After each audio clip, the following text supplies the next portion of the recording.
नमस्कार दोस्तों, मेरी इस YouTube चैनल में आप लोगों का स्वागत है। और आज की इस वीडियो में मैं आपको बताऊंगा बहुत ही बड़ा डिफरेंस बिटवीन वेनमस जहर और पॉइजनस जहर। देखिए, हिंदी में वैसे दोनों शब्दों का एक ही मतलब होता है। पॉइजन को भी जहर कहते हैं और वेनम को भी जहर कहते हैं, लेकिन दोस्तों दोनों में बहुत बड़ा डिफरेंस है। पॉइजनस जहर एक अलग तरह का जहर होता है और वेनमस जहर एक अलग तरह का जहर होता है। चलिए दोनों में डिफरेंस जान लेते हैं, दोनों का इस्तेमाल जान लेते हैं और कौन से जानवर किस तरह के जहर इस्तेमाल करते हैं ये जान लेते हैं। तो सबसे पहले मैं आपको डिफरेंस बताऊंगा कि जो पहला वाला है, ये जो पॉइजनस जहर है, इसका इस्तेमाल होता है शिकारियों से बचने के लिए। खुद की जान बचाने के लिए जो जानवर जहर का इस्तेमाल करते हैं वो होते हैं पॉइजनस। जैसे आप इस मेंढक को देख पाएंगे। इस मेंढक को अगर कोई मारना चाहेगा तो ये अपने जहर का इस्तेमाल करके उसके प्रेडेटर को मार देता है। तो ये होता है पॉइजनस, जिसका शिकार के लिए इस्तेमाल नहीं होता। दूसरे टाइप का जहर यूज होता है मोस्टली स्नेक्स में। सांपों में जिस जहर का इस्तेमाल होता है वो होता है वेनमस जहर। वेनमस जहर की एक खासियत होती है ये जहर का आपके डायरेक्ट खून में प्रवेश होना जरूरी है, तभी ये असर कर पाएगा। पॉइजनस में ऐसा नहीं होता है। पॉइजनस जहर आपके मुंह के द्वारा, खाने के साथ या आपके त्वचा के द्वारा कहीं से भी अगर आपकी बॉडी में एंटर करता है तो पॉइजनस जहर आपको खत्म कर देगा। लेकिन वेनमस जो जहर होता है, जैसे इसमें दिखाया है, यह आपके ब्लड में एंटर करना जरूरी है।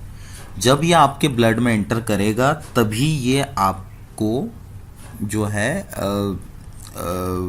ये कर सकता है, मार सकता है। अभी वेनमस और पॉइजनस का सबसे बड़ा डिफरेंस मैं बताता हूं। वेनमस जहर तो शिकार करने के लिए यूज होता है और इसकी सबसे आश्चर्यजनक बात है कि वेनमस जहर जो है वो इंसानी बॉडी पचा सकती है। अगर आप किसी सांप ने काटे हुए चूहे को अगर आप खा ले तो उस चूहे के शरीर में अगर कोई जहर है और वो आपकी बॉडी में जाता है तो आपकी बॉडी उसे पचा सकती है। जी हाँ, वेनम जो है बॉडी में पच सकता है, लेकिन पॉइजन पच नहीं सकता है। अगेन मैं आपको कहता हूं कि ये सब आप घर पे ट्राई ना करें। जो मैं बता रहा हूं आपको कि आप वेनमस जहर पचा सकते हो, इसका मतलब ये नहीं है कि आप ट्राई करें। कृपया इन चीज़ों को ट्राई नहीं करना चाहिए। ये जस्ट एक सिंपल इंफॉर्मेशन है जो मैं आपको बताने जा रहा हूं कि पॉइजन बॉडी में अगर आपके पाचन तंत्र में जाता है तो वो पचता नहीं है, लेकिन वेनम पच जाता है। इसीलिए कई बार सांप अपने ही जो जहर से मारे हुए प्राणियों को खा के भी जिंदा रह जाता है, मरता नहीं है। तो ये डिफरेंस है दोनों में। अब आप देखोगे, यहाँ पे एक एग्जाम्पल बताता हूँ मैं आपको। यहाँ दो एग्जाम्पल हैं। फर्स्ट, ये वाले एग्जाम्पल में इस सांप ने वेनम का इस्तेमाल किया है खुद को बचाने के लिए, ना कि इसे शिकार करने के लिए। बट इसका प्राइमरी पर्पस होता है शिकार करना। इसलिए अगर इस पर्टिकुलर आदमी के ब्लड में अगर वेनम जाता है तो इसकी जान को खतरा हो सकता है। लेकिन इस तस्वीर में आप देखेंगे ये एक ब्लू फ्रॉग होता है जो बहुत ही वेनमस माना जाता है। इसका वेनम इतना ताकतवर होता है कि 10 हाथी मारने के लिए सफिशिएंट होता है। तो ये पॉइजनस होता है और ये वेनमस होता है। तो ये जो पॉइजनस फ्रॉग है, अगर इसको आप छू भी लेते हो तो आपके हाथों के द्वारा आपके त्वचा के अंदर इसका पॉइजन पहुंच जाएगा और आपको जो है ट्रबल में ला सकता है।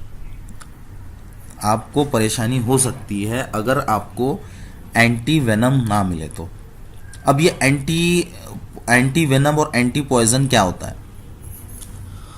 अभी एंटी वेनम के बारे में मैं आपको बताऊंगा कि एंटी वेनम इस तरह बनाया जाता है कि अगर आपको कोई सांप काट ले और आपको जो एंटी वेनम दिया जाता है ये बनता है उसी सांप के जहर से। अब ये कैसे बनता है ये आप मेरी नेक्स्ट वीडियो में बिल्कुल देख पाएंगे। मैं इसका नेक्स्ट वीडियो अपलोड करूंगा, आप वो वीडियो देखिए, आपको पूरी प्रोसीजर बता दूंगा मैं कि किस तरह ये एंटी वेनम बनता है। और इसी एंटी वेनम की वजह से आज करोड़ों लोग अपनी जान बचा पाए, क्योंकि snake bite is really common in villages. गांव, छोटे रिमोट लोकेशन में सांपों के द्वारा काटे जाने की कई घटनाएं आती है, लेकिन मौत के चांसेस इसलिए कम हो जाते हैं क्योंकि एंटी वेनम हमारे पास अवेलेबल है। तो ये था डिफरेंस वेनमस जहर का और पॉइजनस जहर का। तो दोस्तों बताइए आपको ये वीडियो किस तरह लगी है, कमेंट कीजिए। अगर पसंद आई है तो लाइक कीजिए और मेरे इस चैनल को सब्सक्राइब कीजिए। मेरा ये वीडियो देखने के लिए धन्यवाद। मिलते हैं नेक्स्ट वीडियो में। Thank you.